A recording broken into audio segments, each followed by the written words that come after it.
Bonjour et bienvenue dans cette toute nouvelle vidéo pour les premières en spécialité sciences et vie de la Terre. Dans cette toute nouvelle vidéo, donc sur le thème numéro 1, la Terre, la vie et l'organisation du vivant, nous allons nous intéresser à la dynamique des zones de divergence. Vidéo très importante. En fait, ça va être une vidéo, ça fait partie des vidéos que je considère vraiment indispensables pour la terminale P. Pour ceux qui me regardent là, qui vont en terminale, franchement, clairement, il faudra être au taquet sur ces choses-là parce que l'année prochaine, vous verrez ce qu'on appelle le cycle de Wilson. Et donc, le cycle de Wilson va s'appuyer sur tout simplement les notions de divergence et convergence. Donc, il faut absolument avoir compris ça en première pour comprendre en terminale. Enfin, en tout cas, pour faciliter la compréhension en terminale. Parce que du coup, en terminale, certes, on aura plus d'heures, vous aurez plus d'heures d'SVT, mais néanmoins, on aura aussi plus de chapitres, beaucoup plus d'ailleurs. On passera de 15, je crois, 15 chapitres qu'on fait cette année, et même là, je vais réduire un peu parce que il y a des morceaux, en fait, il y a des chapitres, je me suis rendu compte qu'on va regrouper ensemble pour gagner un peu de temps. Peut-être il y en aura un ou deux, on va regrouper encore un peu ensemble. En tout cas, bon, tout ça pour dire que au niveau des chapitres de SVT l'année prochaine, vous ne serez pas sur du 15 chapitres minimum, vous serez plus donc autour de 20 chapitres, quoi. Donc c'est assez conséquent, il ne faudra pas traîner. Bon, moi quand j'ai fait mes cours, du coup, ça donne plutôt 19 chapitres parce qu'il y a un chapitre encore une fois en terminale que j'ai regroupé, mais voilà, tout ça pour dire c'est quand même conséquent. Bon, c'est parti mon kiki, dynamique des zones de convergence au sein de cette vidéo. Et donc on va couper la vidéo en différentes parties. On va s'intéresser donc au dorsal, ok, voilà, aux différents éléments qui caractérisent une dorsale. Ensuite, au fonctionnement d'une dorsale. Et enfin, troisième temps, on va voir les caractéristiques, on va voir donc l'évolution physique et chimique de la dorsale. Let's go, c'est parti mon kiki. Alors tout simplement, là, cette première partie, ça va être un rappel en quelque sorte un petit peu de ce que nous avions vu dans la vidéo précédente sur la dynamique de la lithosphère, que j'invite fortement à regarder, parce que forcément, là, je vais redire des choses qui sont nécessaires pour comprendre la suite. Et comme ça, au moins, là, vous ne serez pas trop perdu. Alors, du coup, les zones de convergence, de divergence lithosphérique, c'est notamment tout simplement les zones dans lesquelles vous allez retrouver des dorsales océaniques. Des dorsales océaniques. Et donc, au niveau de ces dorsales océaniques, tout simplement, on va les caractériser comment par la présence de deux plaques, tout simplement. C'est aussi simple que ça. De deux plaques qui vont s'éloigner l'une de l'autre. Alors oui, d'ailleurs, petite précision. Oui, parce qu'il faut préciser les choses. Là, dans cette vidéo, vous allez m'entendre dire plaque, lithosphère, plaque lithosphérique. Tout ça, c'est la même chose. Voilà, c'est clair. Et deuxième chose, la lithosphère, on le rappelle, c'est la croûte plus le manteau. Ça aussi, je vais pas arrêter de vous bombarder, vous le rappelez, parce qu'on se fait tellement avoir dans les questions de contrôle là-dessus que bon. En tout cas, personnellement, je me suis tellement fait avoir que bon, maintenant, je vais vous le rappeler à toutes les sauces. Comme ça, moi, vous êtes pareil là-dessus. Donc, maintenant, retour à nos champignons. Donc, comme je dis, tout simplement, ils ont de divergence. Ça va être donc au niveau des dorsales océaniques. Et donc, on aura comme ça la présence de deux plaques. De deux plaques lithosphériques, donc ici continentales, qui vont s'éloigner l'une de l'autre de l'axe de la dorsale. Okay, elles vont s'éloigner l'une de l'autre de l'axe de la dorsale. Et donc, à l'axe de la dorsale, on va voir la présence d'un volcan sous-marin de type effusif. Ok, et donc, tout simplement, voilà un petit peu pour les caractéristiques de façon globale. Ok, bravo. D'ailleurs, une dorsale océanique, oui. Petite chose aussi que j'ai voulu préciser là-dessus avant qu'on fasse les deux classifications. Donc, au niveau d'une dorsale océanique, donc on a éloignement de deux lithosphères océaniques le long de l'axe de la dorsale. Et en fait, tout simplement, à l'axe de la dorsale, on va avoir comme ça création de lithosphère océanique. Okay, on va avoir une naissance donc, de la lithosphère océanique à ce niveau-là. Okay, les deux plaques lithosphériques continentales s'éloignent l'une de l'autre. Et donc, on a comme ça création d'un océan. Okay, par conséquent. Voilà, bon, maintenant que j'ai fait ça, maintenant on va s'intéresser donc aux différents types de dorsales, puisqu'en effet les dorsales, on va pouvoir les catégoriser en deux types. On a donc les dorsales lentes et les dorsales rapides, ok. Alors accrochez-vous bien parce que là, du coup, c'est vrai que ça peut faire peur au début, mais vous allez voir, ça ne fait pas si peur que ça. Ok, je vais vous mettre des petits schémas comme ça, vous pourrez bien capter le délire. Ok. Alors tout d'abord, donc les dorsales lentes, dorsales rapides, tout simplement, pourquoi on appelle ça comme ça? Parce que c'est lié tout simplement à la vitesse d'éloignement des plaques. C'est aussi simple que ça. Voilà. Ne vous cassez pas la tête. Des choses sont logiques ici, ok, pour le coup. Et donc, une dorsale lente, c'est tout simplement une dorsale dans laquelle les plaques vont s'éloigner plutôt lentement, donc autour de 2,5 cm par an. Oui, une plaque, ça ne se déplace pas non plus à 10 000 km par heure, ok, c'est pas trop ça, non, on est plutôt sur 10 cm par an, voilà, comme ça, moi, les choses sont claires.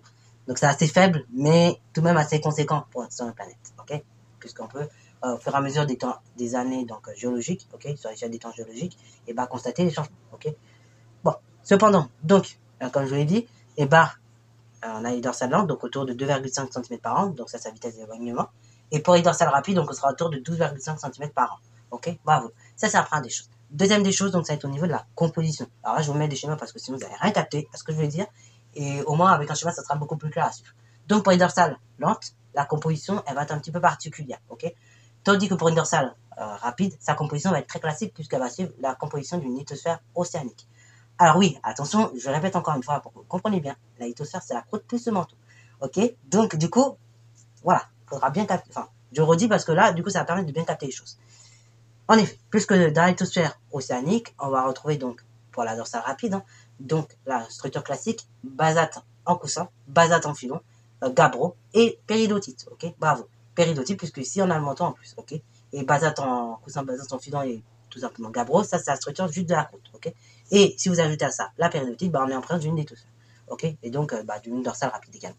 Pour les dorsales lentes, c'est un petit peu plus complexe, puisqu'on va retrouver en profondeur donc de la péridotite. Si on remonte un petit peu, donc on a de la péridotite serpentinisée, et si on remonte encore un petit peu, on a ce qu'on appelle des lentilles de gabbro. Et un petit peu plus haut, on peut même avoir parfois des débris de roches sédimentaires. Ok, bravo. Alors, donc ça c'est au niveau de la structure. Et enfin, donc au niveau de la bathymétrie, ok, voilà. Donc en gros, pour faire simple, les attitudes, comment ça se répartit.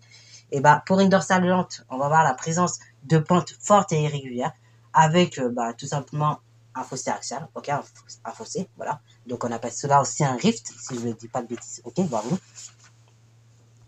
Tandis que pour les dorsales rapides, tout simplement, on va avoir cette fois-ci présence de pentes faibles et régulières, et également donc tout simplement une large vallée axiale, ok, bravo.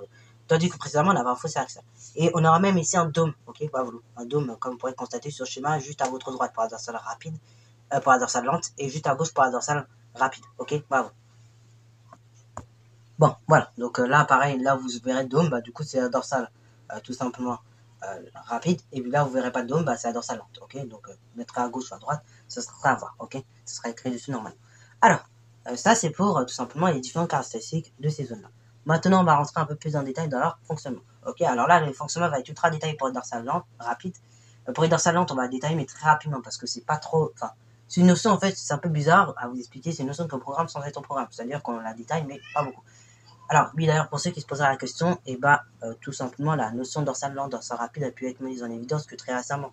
Ça date même des années 2008, et donc c'est paru dans un livre, si je le retrouve, donc le nom, je vous mets juste là, c'est paru dans un livre d'actualité scientifique qu'on avait découvert justement qu'il y avait des dorsales lentes et des dorsales rapides. Donc c'est vraiment très récent qu'on a la distinction entre les deux. Et donc pour ceux qui pour ceux qui ont des parents, ou grands-parents même, puisque je pense que c'est plus grands-parents quand même, qui auraient fait à l'époque un bac D, donc avec de la biologie ou de la géologie ou de la SVT, ou un bac E, je me rappelle plus, c'était D ou E à l'époque. Et puis après, pour ceux qui auraient des parents des années 90 qui auraient fait un bac S, eux, ils n'ont pas vu ces notions de dorsale lente, dorsale rapide, comme je vous l'explique, ok. Alors, c'est parti mon kiki, maintenant, fermons la parenthèse, on va aborder le fonctionnement d'une dorsale océanique. Alors, donc, au niveau d'une dorsale océanique, première étape, donc, tout simplement, on va voir fusion partielle de la péridotite en profondeur. Donc, au niveau de la cénosphère, à environ 120 km de profondeur. D'ailleurs, j'interviens pour dire une petite chose. Certains pourraient se poser la question, mais pourquoi en profondeur, justement, la péridotite va fondre de façon partielle? Et surtout, pourquoi de façon partielle, en fait? C'est parce que tout simplement, en fait, regardez le petit graphique que je vous affiche ici, qu'on appelle donc un géotherme. Donc, il s'agit d'une courbe, en gros, qui va montrer l'évolution de la température d'un milieu. Donc, ça peut être une lithosphère, ça peut être une dorsale, ou bien, on verra également une fosse océanique dans les prochaines vidéos. Donc ici, on a le géotherme de la dorsale océanique. Donc ici, dorsale lente, dorsale rapide plus précisément. Et donc sur ce géotherme, on va pouvoir constater différents trains en fait qui vont représenter donc différents changements d'état. Donc on a le solidus, on a le liquidus également. Et donc sur chacune des parties du géotherme, donc on va y indiquer les états en fait dans lesquels les roches va se trouver selon la condition de température et de pression ou la condition de température et de profondeur. Voilà, cela va dépendre de ce qu'on va étudier. Et donc, tout simplement, en fait, pourquoi la péridotite va fondre partiellement? Parce qu'à un moment donné, tout simplement, votre géotherme, donc géotherme de la dorsale rapide, va croiser donc le solidus, ok, et donc il va se retrouver dans la partie donc solide plus liquide. Et c'est pour ça qu'on a une fusion partielle de la péridotite en profondeur, puisqu'elle sera placée dans des conditions qui vont lui permettre sa fusion, ok. Alors là, je vous donne dans le cas du dorsale rapide, mais dans le cas du dorsale lente, ça pourra donner ce genre de graphique, ok, ce genre de de géotherme. Voilà. Maintenant, passons à la suite. Deuxième étape.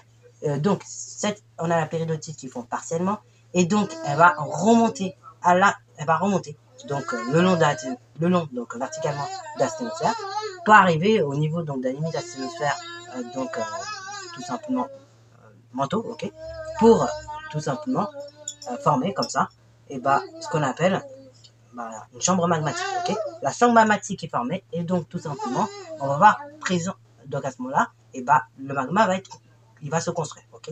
Et donc, ce magma-là, ok, qui avait pour origine donc tout simplement la péridotite partiellement fondue, tout simplement en partie, il va remonter en surface et donc il va ressortir du volcan effusif pour former des roches donc de type ici basalte, ok, voilà. Tandis que en profondeur, donc une partie donc du magma va tout simplement cristalliser lentement pour former des roches plutôt de type ici basalte, ok, enfin de type gabbro, ok, voilà. Et du coup, différence qu'il va y avoir entre ces deux roches-là, ces deux roches-là, donc ils ont exactement la même composition minéralogique. Cependant, la différence qu'il y aura, c'est que comme donc le gabbro il aura cristallisé en profondeur, donc il aura pris plus de temps de cristalliser. En plus, il aura été exactement dans la même température tout au long de sa cristallisation. Donc les cristaux ils auront le temps de se former. Tandis que pour tout simplement le basalte, ok, le basalte il sort du volcan donc dans une eau de mer à environ 2 degrés. Donc parce que là, la cristallisation est très rapide et donc on aura présence d'une texture ici microlytique, tandis que pour le gabbro, on a présence d'une texture grenue, ok, et ainsi, pour bien, une chose que vous devez bien avoir en tête, finalement, donc c'est la fusion partielle d'apéridotites, ok, en profondeur donc de la sténosphère, qui sera à l'origine de la formation du champ magmatique, ok, donc du magma.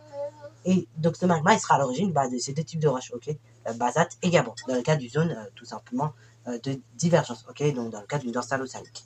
Voilà. Au sein d'une dorsale océanique, chose aussi qui est bien à savoir, c'est qu'on va voir ce qu'on appelle donc on va avoir donc une remontée de la sténosphère qui va se caractériser par une remontée de l'isotherme, donc en fait la limite entre tout simplement le manteau et la sténosphère, donc qui est à 1300 degrés exactement, ok. Et donc au sein de ces espaces-là, donc des dorsales océaniques, cette remontée de la sténosphère qui se matérialise par la remontée de l'isotherme, elle va se faire seulement pour des roches, pour la lithosphère, pas très loin de l'axe de la dorsale. Bon, ça c'est ce qui se passe pour une dorsale rapide, ok. Alors, maintenant c'est parti mon kiki, donc je vous propose que on aille un petit peu en profondeur, sans trop mauvais jeu de mots, et notamment qu'on explore donc le fonctionnement d'une dorsale lente. Alors, pour une dorsale lente, donc comment ça fonctionne? Tout d'abord, première chose qu'il faut bien capter, c'est que pour les dorsales lentes, au contraire des dorsales rapides, l'activité magmatique sera plutôt faible. C'est-à-dire donc que ce seront les processus tectoniques qui vont prédominer sur les processus dits plutoniques, ok, donc notamment les volcans. Et donc comment ça va marcher? Première étape, on va voir ce qu'on appelle exhumation du manteau. Ce qui veut dire donc on aura mis en place d'une première faille de décrochement, et donc cette faille de décrochement, ça sera rien plus qu'une déformation. Ensuite, donc, cette déformation, comme la plaque va se mettre à bouger du fait du moment de divergence, cette déformation va migrer, ok, elle va migrer le long de la lithosphère. Et donc, cette déformation, elle va se déplacer en quelque sorte. Et enfin, dans un troisième temps, donc, non seulement, la déformation se déplace, et donc, elle va donc s'élargir tout le long de la lithosphère, ok, elle va s'élargir, et donc, elle va être présente un petit peu partout, ok, le long de la lithosphère. Et ensuite, donc, ensuite, donc, ça va être comme un cycle, c'est-à-dire que on va voir comme ça l'apparition d'une nouvelle déformation sur une nouvelle zone de la lithosphère. Ensuite, donc, elle va se redéplacer, puis elle va tout simplement s'élargir, et donc, ça va tourner comme ça de façon répétitive, ok. Et donc, justement, ces failles de décrochement d'ailleurs, donc, elles seront à l'origine d'un autre mécanisme qu'on va mettre justement en évidence dans quelques secondes. En effet, puisque justement la lithosphère océanique, une fois qu'elle a été mise en place à l'axe de la dorsale, tout simplement, elle va évoluer, ok, elle va évoluer, et donc on va s'intéresser à son évolution physique ainsi qu'à l'évolution chimique de la lithosphère océanique. Alors tout d'abord, on va s'intéresser à l'évolution chimique de la lithosphère océanique, ok, et donc on va repartir des failles de décrochement que j'évoquais il y a quelques secondes. Donc ces failles de décrochement que j'évoquais il y a quelques secondes, donc il va être à l'origine d'un autre mécanisme qu'on appelle l'hydrothermalisme, tout simplement permanent. Cet hydrothermalisme, ça va consister en quoi? Tout simplement, on va voir donc au sein des failles de décrochement donc une entrée d'eau. Cette entrée d'eau, elle va se faire et donc elle va permettre d'hydrater donc la lithosphère océanique donc à l'intérieur. En hydratant donc la lithosphère océanique, cette eau, elle va considérablement changer la composition minéralogique des différentes roches. Et c'est pour ça que dans le cas justement des dorsales lentes, on va voir comme ça présence justement de nouvelles roches, ok, telles que la péridotite serpentinisée ou encore même les lentilles de gabbro, ok, pour tout simplement la dorsale lente. Également, donc au niveau de l'évolution de la lithosphère océanique, donc ça apprend une chose. Donc l'eau, elle rentre dans ces failles de décrochement, change la composition minéralogique des différentes roches, ok, voilà, ça apprend des choses qu'il faut bien avoir en tête. Et cette eau-là, donc une fois qu'elle est venue hydrater notre lithosphère océanique, qu'elle a modifié la composition minéralogique des roches, tout simplement, en conséquence, elle va ressortir réchauffée, donc au sein de structures particulières qu'on appelle le fumeur noir, ok, comme je vous montre sur le schéma d'ailleurs, juste à votre droite en haut. Ça prend étape. Donc deuxième chose également qu'il faut bien avoir en tête au niveau de l'évolution de la lithosphère océanique. Donc une fois qu'elle est mise en place, en fait, cette lithosphère océanique, et vous avez bien capté que tout simplement on est sur un mouvement de divergence. Donc ça veut dire que celle-ci va s'éloigner de l'axe de la dorsale. En s'éloignant donc de l'axe de la dorsale, et tout simplement elle va refroidir petit à petit, ok. En refroidissant donc tout simplement elle va donc s'épaissir, ok. Et donc en s'épaississant, vu qu'elle va refroidir par conséquent, elle va augmenter de densité, ok. Voilà. Et donc elle va refroidir et augmenter de densité, ok. Voilà. Et ce qui va entraîner donc son épaississement. Et par la suite, donc, du coup, par conséquent, vu que la densité de cette lithosphère sera tellement grande, à un moment donné, elle risque même de dépasser celle de la sténosphère, donc qui est de 3,25. Et ainsi, donc, elle va tout simplement rentrer dans un nouveau processus, ok, à savoir donc le processus de subduction, qu'on verra justement dans la prochaine vidéo. Voilà, donc c'est tout pour cette vidéo, j'espère qu'elle t'a plu. Si c'est le cas, n'hésite pas à la liker, commenter et bon reste à toi en mathématiques et en sciences. Et surtout, n'oubliez pas, la vie est belle.